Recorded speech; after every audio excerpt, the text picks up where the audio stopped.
جس آدمی کا قیامت پر ایمان نہ ہو وہ آدمی مسلمان نہیں ہوتا۔ قیامت آئے گی، قیامت قائم ہوگی، حشر کا میدان لگے گا، گناہگار کو جزا ملے گی۔ یہ وہ تصور ہے جو انسان کی تربیت کرتا ہے، یہ وہ تصور ہے جو اسے زندگی میں چلنے کا طریقہ بتلاتا ہے، حلال حرام کے بیچ فرق کرنے کی اسے نصیحت کرتا ہے۔ اگر قیامت کا تصور زندگی سے نکل جائے تو پھر لوگ بالکل شترے بے مہار اور بے لگام ہو کے دنیا میں گھومیں گے۔ اس لیے قرآن مجید نے بڑی شرح و بسط کے ساتھ، بڑی وضاحت کے ساتھ، بڑی تفصیل کے ساتھ قیامت اور وقوع قیامت کا ذکر فرمایا، اور قرآن مجید کی متعدد آیات اور پوری صورتیں وہ بتلاتی ہیں کہ قیامت کا منظر بڑا سخت ہوگا، بڑا گمبھیر ہوگا، اور اس کے اندر انسان بڑا گھبرائے گا۔ قیامت کب آئے گی؟ قیامت کی تاریخ کیا ہے؟ اللہ اور اس کے رسول صلی اللہ تعالیٰ علیہ وسلم نے ہمیں دن بھی بتلایا ہے، تاریخ بھی بتلائی ہے، پر وہ آئے گی کب اس وقت کا تعین نہیں فرمایا، سن نہیں بتائی بس۔ اب بہت سارے بیوقوف دنیا میں پائے جاتے ہیں، اور ہمیں زیادہ تکلیف ہوتی بھی اسی بات کی ہے کہ لوگ امت کے اتحاد کے اندر بہت بڑا رخنہ ڈالتے ہیں ہر اس موقع پر کہ جس موقع پر اتحاد کی بات کی جا سکتی ہے، لوگ انتشار کی بات کرتے ہیں۔ یہاں بھی اس موقع پر بھی لوگوں نے یہ لکھا ہے کہ اگر حضور کو پتہ ہوتا کہ قیامت کب آئے گی تو حضور بتا نہ دیتے۔ اندازہ کریں، پھر لوگ کہتے ہیں جی آپ اس آدمی سے بغل گیر ہوں، اس بندے سے آپ پیار بڑھائیں۔ میرے تو جو ابا جی کو ان پڑھ کہے میں تو اس سے پیار نہیں کرتا تو جو مدینے والے رسول کے علم پر اعتراض کرے۔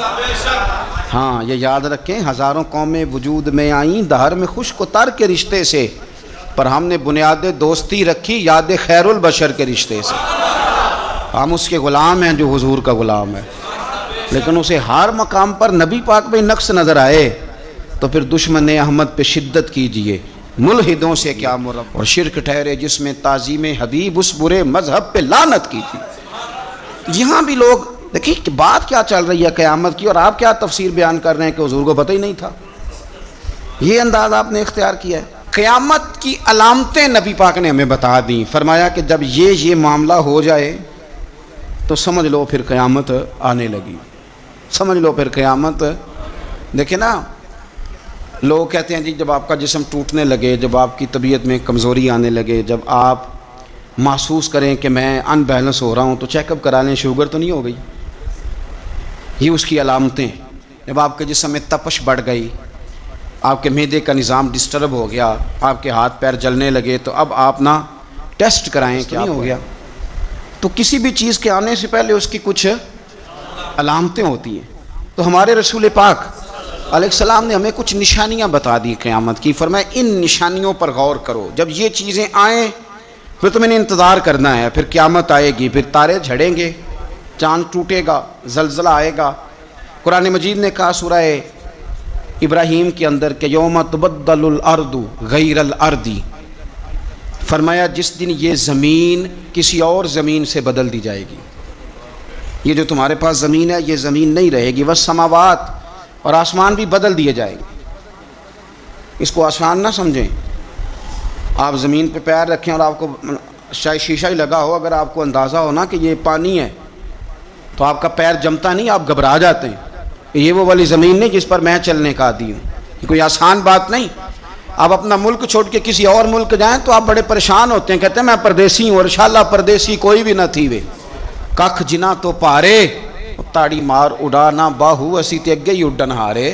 بڑا مشکل مرحلہ ہے پردیس، حالانکہ زمین وہی ہے لیکن آپ کی مٹی بدل گئی تو آپ پریشان ہو گئے۔ تو رب فرماتے اس دن کا بھی خیال کر جس دن میں زمین ہی بدل دوں گا، تو زمین پہ پیر رکھے گا پر یہ وہ والی زمین نہیں ہوگی، والسماوات، اور آسمان بھی بدل دوں گا، وبرزوا للہ الواحد القہار، اور فرمایا سب لوگ اس دن اس اللہ کے سامنے کھڑے کیے جائیں گے جو وحدہ لا شریک بھی ہے اور سب پر غلبہ رکھنے والا بھی ہے۔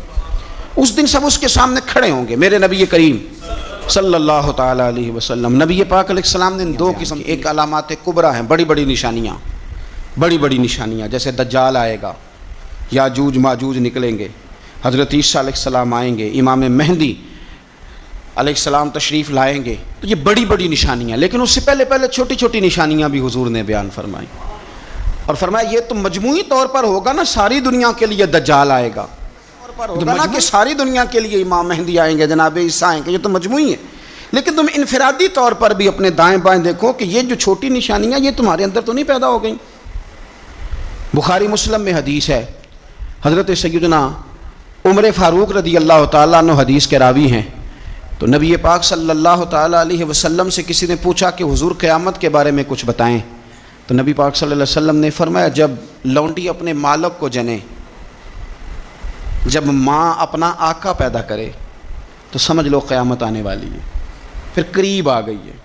ماں جب اپنا آقا پیدا کرے، مانا کیا کہ جب بچے اتنے نافرمان ہو جائیں کہ ماں پہ حکم چلائے، اولاد ماں کو حکم سنائے، حکم اماں زیادہ باتیں نہ کیا کر، اماں تو بھی تھوڑا صبر کر، حوصلہ کر، جب بچے باتیں سنائیں، حکم چلائیں، چونکہ بیٹا کماتا ہے تو وہ اپنے ابا جی کو کہتا ہے کہ ابا جی اب آپ ٹھہرے، آپ کو نہیں پتا، اب میرے ہاتھ میں سارا کچھ ہے۔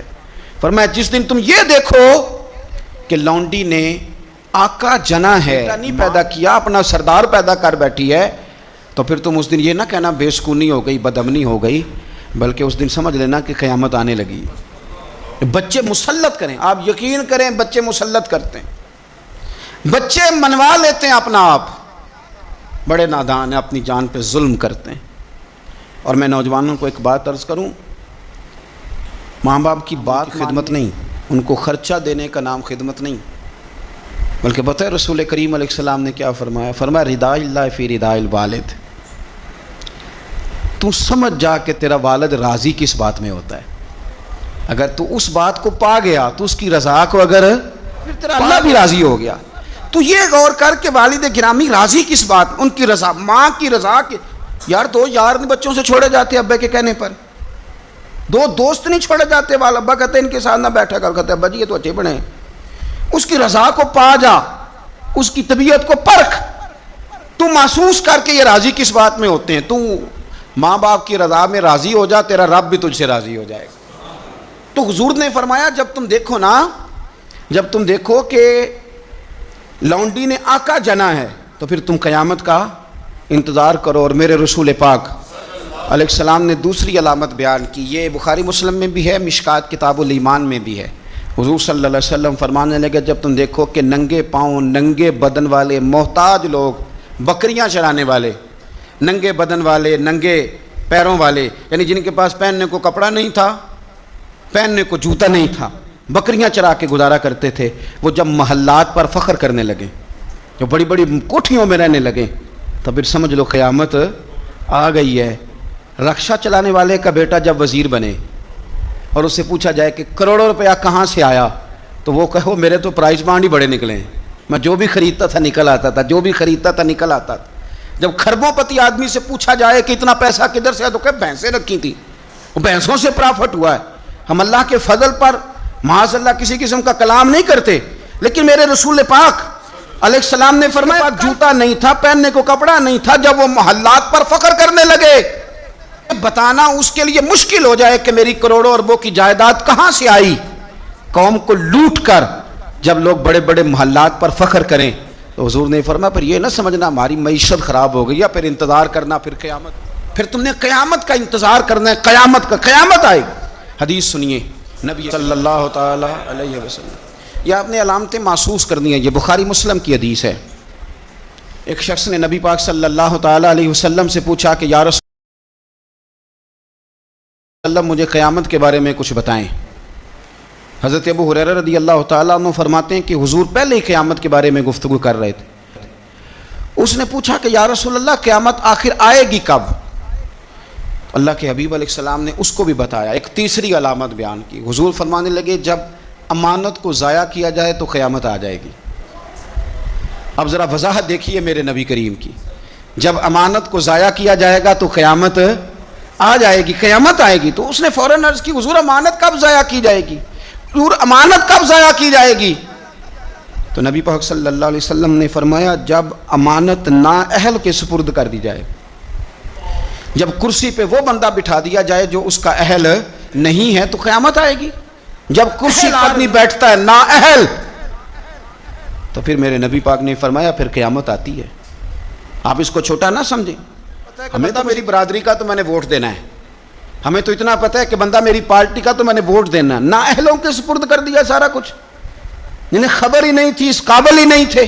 حضرت ابو ذر غفاری رضی اللہ تعالیٰ عنہ وہ خوبصورت صحابی ہیں کہ جن کے تقوی کی گواہی حضرت عثمان غنی جیسے لوگ دیا کرتے تھے کہ یہ نیک اور پرہیزگار بندہ ہے. اتنے شاندار حضرت ابو ذر غفاری, اتنے بڑے آدمی. یا رسول اللہ صلی اللہ علیہ وسلم فلانے صوبے کا گورنر ٹھیک نہیں, تو آپ اس طرح کریں مجھے گورنر بنا دیں اس صوبے کا. تو نبی پاک علیہ السلام نے فرمایا ابو ذر تو نیک آدمی ہے, تو نفیس آدمی ہے, تو اچھا آدمی ہے, تو پرہیزگار ہے, لیکن حضور علیہ السلام فرمانے لگے تو گورنری کے قابل نہیں. یہ ایک بہت بڑی امانت ہے, بہت بڑی ذمہ داری ہے, تو اس ذمہ داری کو اٹھانے کی طاقت نہیں رکھتا, اس قابل تو نہیں ہے. محبت اور چیز کا نام ہے, قابلیت یہ بھی ہو سکتا ہے کہ کوئی آدمی کسی چیز سے مخلص ہو لیکن اس کی قابلیت نہ رکھتا ہو. قابل آدمی کو آپ بٹھائیں گے. مخلص ہونا اور ہے, قابل ہونا. ایک آدمی آپ سے بڑا پیار کرتا ہے پر وہ ڈاکٹر نہیں, تو دوائی اس سے لیں گے کہ ڈاکٹر سے لیں گے؟ تو آپ کہیں ڈاکٹر تو میرا واقف ہی نہیں, میں نے تو یہ پیار بڑا کرتا ہے دوائی اسی سے لینی ہے. بھئی محبت اور چیز ہے, قابلیت ہم نااہلوں کے سپرد مانتے کرتے ہیں, یہ مان جانا چاہیے ہمیں. ملا رومی نے ایک بڑی خوبصورت بات لکھی ہے, بڑی خوبصورت, اور فرماتے ہیں کہ بادشاہ نے باز رکھا ہوا تھا. باز بڑا تنگ تھا بادشاہ سے. تو باز جو ہوتا ہے نا اس کے ناخن بڑے ہوتے ہیں, اس کے پر بھی بڑے ہوتے ہیں, اس لیے کہ اس نے پنجوں کے ساتھ اپنا شکار پکڑنا ہوتا ہے, پروں کے ساتھ پکڑنا ہوتا ہے. تو اس کے ناخن بھی بڑے بڑے تھے, پر بھی بڑے بڑے تھے, پر وہ بادشاہ سے تنگ بڑا تھا کہ یہ جو ہے اس نے مجھے قید کیا ہوا ہے. ایک دن پنجرا کھلا تھا تو باز اڑ گیا, ایک بوڑھی اماں کے گھر چلا گیا. بوڑھی نے بڑا پیار کیا, پہلے تو تھپکی دی, پھر چوری کھلائی, پھر بڑی محبت کری. باز اس سے بڑا راضی ہوا, اس نے کہا یہ اماں ٹھیک ہے, قید تو نہیں نہ کرتی, چوریاں بھی کھلاتی ہے, پیار بھی بڑا کرتی ہے. تو اماں ایک دن کہنے لگی کتنا بیوقوف تھا بادشاہ جس کے پاس تو رہتا تھا, تیرے نہ کبھی ناخن کاٹے نہ تیرے بال کاٹے. اس نے اس طرح پکڑا اور پہلے اس کے ناخن اتارے, بڑا چیخا, بڑا چلایا کہ میرا تو کمال ہی میرے ناخنوں میں ہے. انہیں کاٹ ڈالے, پھر اس نے کینچی لی اور اس کے پر کاٹے, کیونکہ دیکھو کتنا برا حال کیا ہوا ہے. اب وہ نہ شکار پکڑنے کے قابل رہا نہ اڑنے کے قابل رہا. حالانکہ اماں نے کیا پیار ہی ہے, لیکن وہ پیار کر سکتی تھی, باز رکھ سکتی. اس کو رکھنے کے لیے کچھ صلاحیتیں, کچھ خوبیاں چاہیے. بادشاہ ڈھونڈتے ڈھونڈتے اس کے گھر آگے آ کے دیکھا تو اس کا برا حال ہے. اس کے قریب آیا تو وہ باز رونے لگا, تو کہنے لگا مجھے واپس لے چل, تیری قید ہی مجھے اچھی ہے. تو اس نے کہا تو یہاں کیوں پڑا؟ کہنے لگا یہ پیار بڑا کرتی تھی لیکن اسے پیار کرنا آتا ہے پر باز رکھنا نہیں آتا. جو باز رکھنے کا انداز ہے وہ اور ہے, پیار کرنے کا رنگ اور ہے. ہمارے ہاں لوگ کہتے ہیں بندہ اچھا بڑا ہے, میں کہتا ہوں اچھا ہونا اور بات ہے اور کسی عہدے کے قابل ہونا اور ہے, اور بات ہے. تو جب نااہل کے ذمے کام لگائے جاتے ہیں تو پھر کیا ہوتا ہے, پھر قیامت آتی ہے. نااہلوں کے ذمے 6 نشانیاں حضور نے اور بیان کی بخاری مسلم میں. نبی پاک صلی اللہ تعالیٰ علیہ وسلم نے فرمایا جب علم اٹھا لیا جائے گا اور جہالت کی کثرت ہو جائے گی. اور تیسرا فرمایا جب زنا کاری بہت زیادہ ہونے لگے گی. چوتھے نمبر پہ فرمایا جب شراب عام ہو جائے گی. اور 5ویں نمبر پر فرمایا جب مردوں کی تعداد کم ہو جائے اور عورتوں کی زیادہ ہو جائے. اور 6 نمبر پہ فرمایا جب تم دیکھو کہ 50 عورتوں کی سرپرستی کرنے والا ایک مرد ہے, ان کی نگہبانی کرنے والا ایک ہے, ایک مرد ہے 50 عورتیں. جب یہ 6 علامتیں آئیں تو سمجھ لو قیامت آنے والی. علم اٹھا لیا جائے گا. علم کیسے اٹھتا ہے؟ علماء جب چلے جاتے ہیں اور پیچھے نئے علماء تیار نہیں ہوتے تو پھر علم اٹھ جاتا ہے. بہت سارے ضلعوں کے ضلع ایسے ہیں جہاں عالم نہیں ملتا, سکہ آدمی نہیں ملتا. ضلعوں کے ضلع, ہمیں شوق ہی نہیں کہ ہمارا بچہ عالم بنے, ہمارا مزاج ہی نہیں.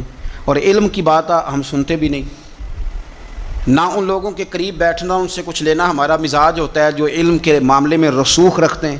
ہمارا مزاج نہیں. علم اٹھتا جا رہا ہے. آپ یقین کریں کہ فتویٰ لینے کے لیے سکہ آدمی نہیں ملتا اور ہم اپنے بچوں کو اس فیلڈ میں لانے کو تیار نہیں. میرے حضور نے فرمایا جب زنا بڑھنے لگے, کیسے کہوں کہ عالمی اعداد و شمار کہتے ہیں پاکستان میں زنا تیزی سے سستا ہوتا جا رہا ہے, زنا کرنا آسان ہو رہا ہے. شرابیں فخر کے طور پر پی جاتی ہیں. وہ کہتے ہیں جی یہ چودھریوں کی شادی ہے، وڈیروں کی شادی ہے، اس پہ شراب نہ آئے تو شادی کیسے آگے بڑھے گی؟ یاد رکھیں ہمارے صوفیاء کہتے ہیں، بزرگ کہتے ہیں کہ شراب پیشاب سے بھی زیادہ پلید چیز کا نام، اس سے بھی زیادہ پلید ہے یہ. تو اپنے تصورات کو سمجھیں. جب عام ہو جائے یہ کام، عام، جب جہازوں کے اندر، انٹرنیشنل فلائٹس کے اندر شراب عام ملے، جب آپ کے ملک کے اندر 14 کمپنیاں رجسٹرڈ ہوں جن کو اجازت ملی گئی ہو کہ آپ شراب بنا سکتے ہیں، بیچ سکتے ہیں، تو پھر حضور نے فرمایا قیامت کا انتظار کرنا. میرے رسول پاک علیہ السلام نے فرمایا، ابو داؤد شریف کی حدیث ہے، حضرت سلمہ بنت حران ایک صحابی ہیں، وہ فرماتی ہیں کہ نبی پاک صلی اللہ تعالیٰ علیہ وسلم نے فرمایا کہ قیامت کے قریب نہ لوگوں کو مسجد کے لیے امام نہیں ملے گا. لوگ ایک دوسرے کو دھکا دیں گے کہ نماز پڑھاؤ، نماز پڑھاؤ. کہاں ملتے ہیں ائمہ مساجد؟ پہلے تو امام کی تنخواہ اتنی زیادہ ہے کہ کوئی امام لگنے کو تیار ہی نہیں، اور اگر خیر سے کہیں کوئی امام لگ جائے تو پھر یہ کہ اگر 25 نمازی ہیں نا تو 25 کی الگ الگ بولی ہے، الگ الگ رویہ، الگ الگ سوچ ہے. امام بیچارے نے 25 کے معیار پہ پورا اترنا ہے، 25 کے معیار پہ. اگر ایک کے معیار پہ بھی پورا نہیں اترا تو وہ کل بھی فارغ ہے اور آج بھی وہ فارغ ہے، چھٹی ہے اس کی. 25 بندوں کے معیار پہ آپ نے پورا اترنا ہے. ایک کہتا ہے کہ مولوی صاحب صبح فجر کی نماز ہی تو مزیدار ہوتی ہے، تو قرآن شریف زیادہ پڑھا کریں، دل کر رہا ہے سننے کو، کہیں جانا ہے. تو دوسرا کہہ رہا ہے حضرت صاحب ڈیوٹی بھی کرنی ہے، مہربانی فرمائیں نماز ذرا چھوٹی پڑھائیں. اب اگر اس کی مانے گا تو یہ ناراض ہو جائے گا، اگر اس کی مانے گا تو وہ ناراض ہو جائے گا. اور امام صاحب پہ حکم بڑی پابندی سے لوگوں کا چلتا ہے. بڑی میرے سے آ کے مسئلے پوچھتے ہیں، کہتے ہیں جی وہ ہمارا جو امام ہے نا جی وہ گھٹنے نہیں صحیح لگاتا. میں نے کہا جب تک میں دیکھ نہیں لیتا اس کے گھٹنے صحیح لگتے ہیں کہ نہیں، میں نے فتویٰ شتویٰ پہلے دیکھ لوں. حالت خستہ ہوتی جا رہی. مساجد کے اندر ڈیوٹیاں کرنے والے لوگوں کی تعداد تیزی سے کم. اور میں بڑی معذرت کے ساتھ عرض کروں گا، یہ مصلی رسول ہے. یہ مصلی پہ امام کھڑا ہوتا ہے، یہ مصلی ہے. اور جب امام یہ دیکھنے لگتا ہے نا کہ مجھے اس کے عوض ملتا کیا ہے، کتنے میں بک سکتا ہے میرا مصلی، تو پھر وہ امامت نہیں کرا سکتا. پھر اس کو چاہیے تھا وہ کاروبار کرتا. تیرے لیے اتنی تنخواہ بہت زیادہ ہے کہ تجھے مصطفیٰ کا مصلی نصیب ہو گیا. تیرے لیے یہ چھوٹا اعزاز ہے کہ تو وہاں کھڑا ہے جہاں مدینے والے رسول، اور تو تلاش کرتا پھرتا ہے کہ کہیں 2000 زیادہ ملے تو ادھر چلا جاؤں. تو یہ بھی قباحت ہے جس کی وجہ سے لوگوں کو ائمہ مساجد نصیب نہیں ہوں گے. یہ قیامت کی نشانی میرے رسول پاک صلی اللہ تعالی علیہ وسلم. دیکھیں حضور نے بیان فرمایا، قیامت کی نشانی حضور نے بیان. یہ پاک صلی اللہ تعالی علیہ وآلہ وسلم نے ارشاد فرمایا. حضرت ابو موسیٰ اشعری رضی اللہ تعالیٰ عنہ راوی ہیں، حدیث مشکات میں بھی ہے، ابو داؤد شریف میں بھی ہے. نبی پاک علیہ الصلوۃ والسلام فرمانے لگے قیامت کے قریب اس طرح اندھیری رات میں کوئی چیز گرتی ہے، ٹکڑے برستے ہیں تو پتہ نہیں نہ چلتا اندھیرے کی وجہ سے، اس طرح فرمایا تمہاری چھتوں پہ فتنے برسیں گے، فتنے. اور حضور فرماتے ہیں ان فتنوں کے زمانے میں بندہ صبح کو کافر ہو جائے گا، اور شام کو کافر ہوگا، صبح مومن ہو جائے گا، صبح مومن ہوگا، شام کو کافر ہو جائے گا. اس کی کیفیت بدلے گی. اور حضور علیہ الصلوۃ والسلام زمانے میں جو آدمی چل رہا ہوگا نا، اس سے وہ بندہ بہتر ہوگا جو بیٹھا ہوا ہے.